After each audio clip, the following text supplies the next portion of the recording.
c'est évident que c'est forcément un boulanger qui est différent des autres. C'est-à-dire qu'il amène dans le quartier un savoir-faire, il amène une résistance au système en place. Alors évidemment, c'est pas un gamin de 7 ans qui vous parle là, mais quelqu'un de bien plus âgé, avec l'analyse, le recul que j'ai maintenant, mais on sent tout de suite que c'est un rebelle et un résistant. Donc il s'intègre très vite dans le paysage de Ménilmontant qui fonctionne comme ça, surtout au 140, et on s'aperçoit que le pain de chez Ganacho n'est pas le pain du quotidien, c'est le pain de l'excellence, c'est le pain du dimanche, c'est le pain qui n'est pas le même que les autres boulangers, où on a une baguette assez banale, à mi-chemin entre l'industrie et un pain de la grande distribution, et un type qui a un pain odorant, qui a un pain façonné, qui a divers pains qui ne s'intègrent pas dans le paysage classique du pain français. Qu'est-ce que c'est le pain dans les années 68? C'est ou le pain de 4 livres, ce qu'on appelle le pain de 4 livres, ou la baguette. La baguette est le symbole du pain de l'ère industrielle, il répond à la demande de l'ouvrier, et le pain de 4 livres est arrivé par le biais de l'émigration de l'intérieur, je dirais, de ces gens qui arrivent de la campagne et qui ont besoin de retrouver le gros pain. Et Ganacho, c'est la synthèse de tout ça.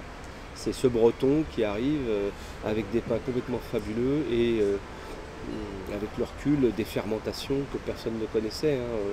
Qu'est-ce que c'est qu'une baguette si ce n'est de l'eau, de la farine et de la levure, pétrie en général de l'améliorant, parce que n'oublions pas qu'à cette époque-là, le pain est taxé, donc il faut soit vous êtes dans le système de la baguette et vous ne pouvez pas vous en sortir, soit vous êtes un boulanger différent et vous savez sortir de la baguette traditionnelle, qui n'était pas une baguette traditionnelle, c'était la baguette parisienne, et vous faites autre chose. Et ce qui a été le cas de Ganacho, ils n'ont pas été nombreux, on va citer Poilane et on va citer Ganacho.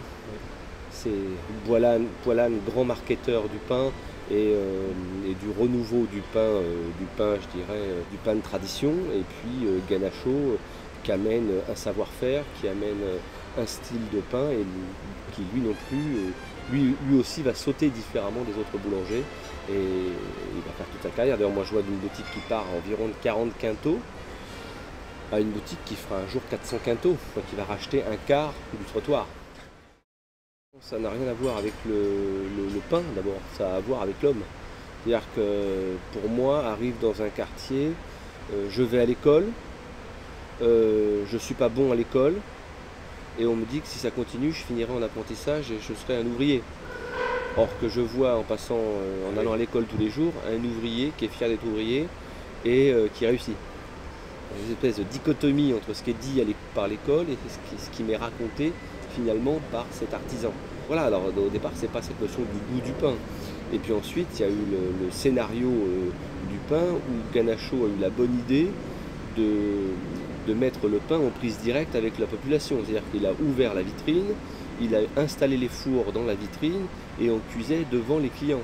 Tous les jours, au petit déjeuner, au déjeuner et au dîner, on passait devant la boutique et on voyait ces ouvriers boulangers habillés en ouvriers boulangers, enfourner des tourtes de pain. Donc tout de suite ça crée une dynamique, tout de suite vous avez envie de goûter ce pain et ce pain est différent. Et il est bon, on est quasiment sur du pain dessert.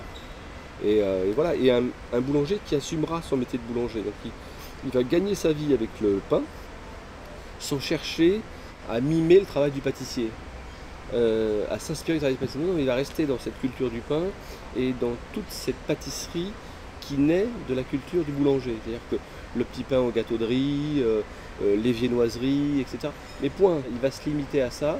Il ne va pas essayer de faire du mimétisme, essayer d'aller chercher du chiffre d'affaires sur de la pâtisserie. Non, non, il sait que son métier de boulanger, il en est sûr. Et il se dit, voilà, le métier de boulanger, c'est un métier plein et entier. Donc voilà, l'histoire Ganacho va faire l'histoire d'abord de mon métier, parce que moi je regarde le pain en train de cuire sur la vitrine de Ganacho. C'est pas un type d'abord facile, Bernard Ganacho à l'époque. Et donc le type sort et me dit où tu rentres et tu regardes, ou tu arrêtes de me saloper la vitrine et tu fous le camp de ma vitrine. Et donc je ne sais pas pourquoi, je suis entré. Et j'ai découvert l'univers Ganacho comme ça. Je vais vous raconter l'anecdote, j'ai souvent raconté qui voulait l'entendre, cette relation avec Ganacho très proche avec cet univers de la boulangerie Ganacho, parce que je suis né au 140 rue de Montand, hein, je ne peux pas l'inventer. Et un jour, dans une émission de radio, je dis oui, vous savez, j'explique la rencontre avec l'univers Ganacho et cette boulangerie d'exception. Et j'ai un coup de téléphone de la famille Ganacho qui me dit mon père est toujours vivant, on serait ravi de vous rencontrer. Le maire du 20e arrondissement, Frédéric Cassandra, me dit on va essayer de faire une jonction pour que vous puissiez voir, et puis pour le journal de l'arrondissement ce serait sympa. Donc on a fait ça, on s'est revu avec Bernard Ganacho, et puis on s'est dit banco, on refait un pain ensemble, puis voilà. Et j'ai refait le pain, un des premiers pains de chez Bernard Ganacho. Il est venu nous aider, il vient souvent remettre les équipes dans l'axe pour pas qu'on perde ni le sourcing de la farine, ni la qualité de la fermentation.